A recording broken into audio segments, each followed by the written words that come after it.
The Bobo Style Rev Trigger has become a bigger thing than I ever anticipated because I made it as a one-off piece for the Pink Menace, and now you can buy 3D printed versions of the Strife trigger from Foam Blast, and even Greehas Gear has made a version of a Rapid Strike trigger based on the whole concept. But what if you don't want a 3D printed piece, or what if you want something that's a bit more custom tailored to you and how you want your blaster to feel? That's what I'm going to be going over in this video, how to make your own custom Bobo Rev Trigger using some common items and a little bit of your time. So get your workbench ready and let's go.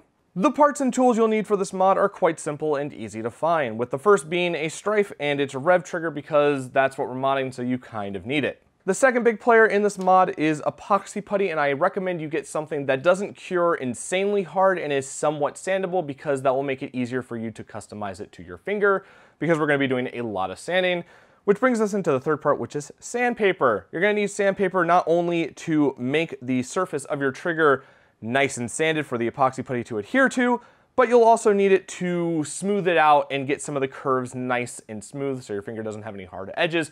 You'll see that later. One tool that's not mandatory but is highly recommended is a Dremel sanding wheel. This will make your life easier when it comes to taking off large chunks of area, like in the way that I do. The way you do this might be a bit different, but I put on more epoxy putty than I need so that I can really get it down to the fine details without having to add more later. So this thing helps me out a lot.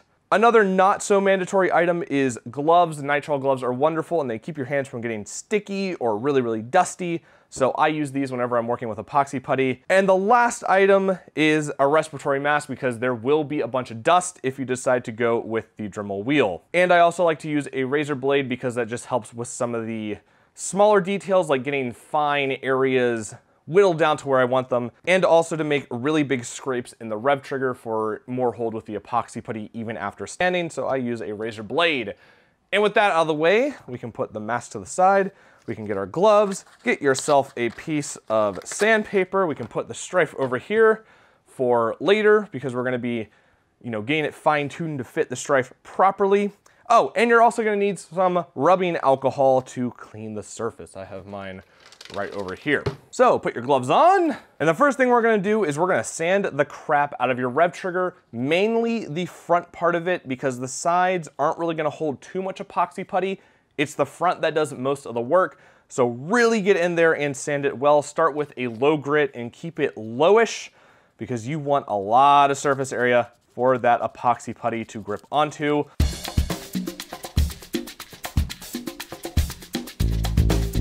And this is where the razor blade comes in. Be careful with it, don't cut yourself, but take a sharp edge and really just scrape away at the surface. Score at the surface, make nice big cuts into the plastic for your epoxy putty to dig into. Just go to town on it and roughen up that surface.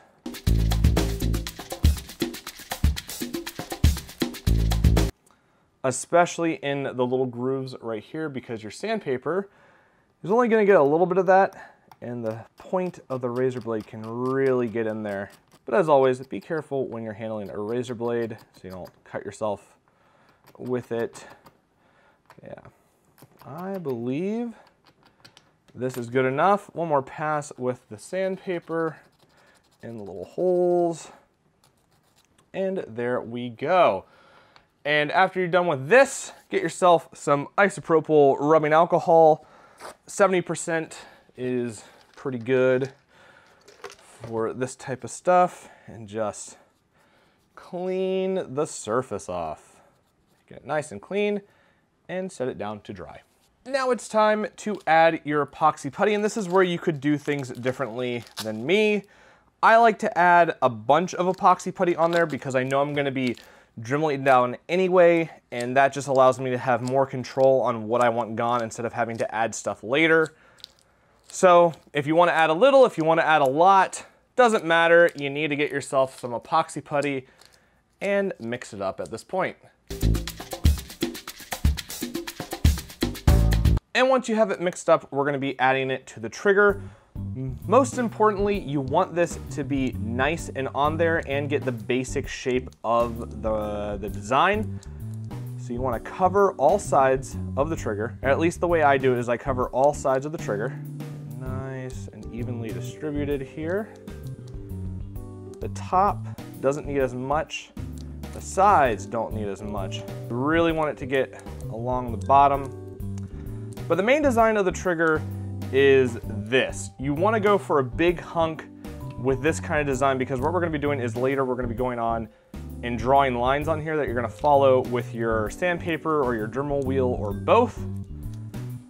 So it's good to have more coming out this way and down than it is to have coming off this way, or that way. So you want more sticking out and going down than you want on the sides or the bottom. And because epoxy putty will kind of droop and wobble when it's curing, kind of keep the line straight for now, this part right here. Try and keep it straight. You don't have to curve it, you just need to get a good amount on there so that you have the basic line idea.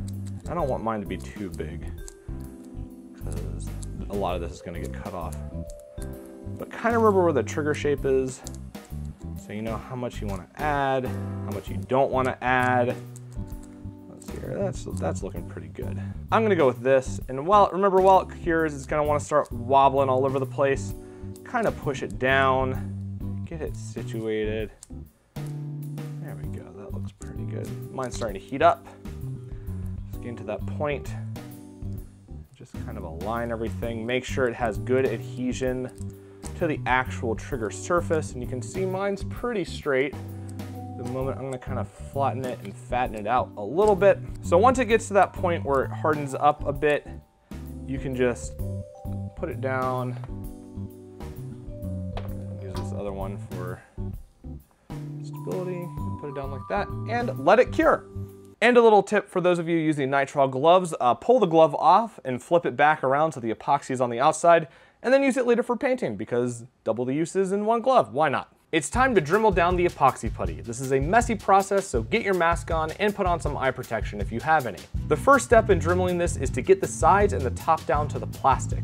This allows the trigger to still work with the stock trigger opening and gives us the real starting point for making our trigger shape. Put your rotary tool into a medium RPM setting and start removing material. Use light pressure and turn the trigger around frequently to make sure your lines are even and level. For the tighter areas like the underside and the right angles at the top and sides of the trigger, get a small Dremel bit so you don't accidentally end up putting large grooves into the plastic like I did. I'll have to go back and sand it all down after I'm fully done to ensure paint looks good in those areas. With your sides and top shaved down, it's time to start making out your trigger design. Get your stripe and use it as a guide to help you draw your design out. Make your first pass bigger than what you want in the end so you can fine tune it as you go. It's better to take off too little than too much in this case. For my design, I'm taking off quite a bit of epoxy since I put a lot on there in the beginning. During this entire process, the area that you're really going to want to focus on the most is the underside of the trigger. The stripe shell will make contact with your epoxy putty in this area, which determines how far the trigger can go. Use a small Dremel bit for this so you can carefully sculpt out the area, though a razor blade is also good for whittling out as well. The more putty you remove from the underside, the more of a trigger pull you can have, and the putty will also act as kind of a trigger stop against the shell. Keep checking the fit of the trigger in the stripe and marking the areas that need to be removed for smooth operation and trigger pull depth.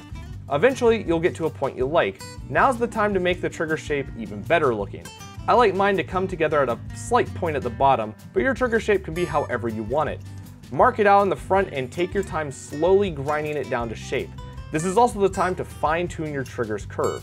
Keep test fitting the trigger in the stripe and fine-tuning it until you get to a point that you like, and it's time to do one last fit before the final step, sanding it. If you plan to paint your trigger, take it to 220 to 400 grit.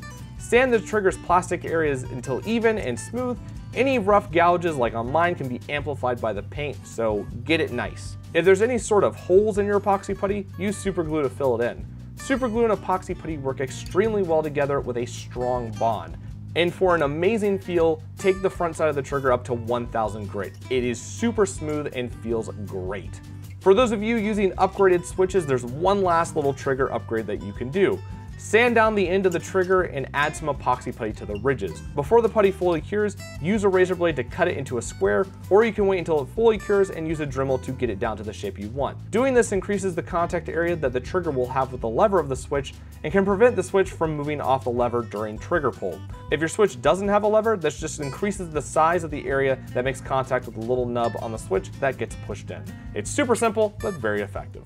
You know what else is a huge upgrade? Patreon, which is a really bad segue into me thanking my $10 tier reward people, which include Taybeck, Foam Blast, Scott Tomlin, Biggs NZ, and a brand new arrival of Cybern Warrior 22. Thanks to all of you guys, you rock. And if you want to support the channel through the Patreon platform, as always, there's a link in the description. And that's all it takes to make a custom style rev trigger, and it can really upgrade the comfort of your blaster, and I absolutely love these and don't mind spending the time to make it my own. If you want to make one for the Rapid Strike, it's the same exact steps, but it takes a bit more time, effort, and material because you have to concentrate on the underside and where the Rapid Strike shell is hitting the epoxy, and you need to bump the front of it out to make up for the amount of movement needed to push the switch all the way in, but it's the same exact steps, just a bit more time. If you don't want to go through all the steps and you just want to buy a trigger, I'll have links to both the Foam Blast store where you can get the Strife trigger variant and Greehas Gear's SE where you can get the Rapid Strike version.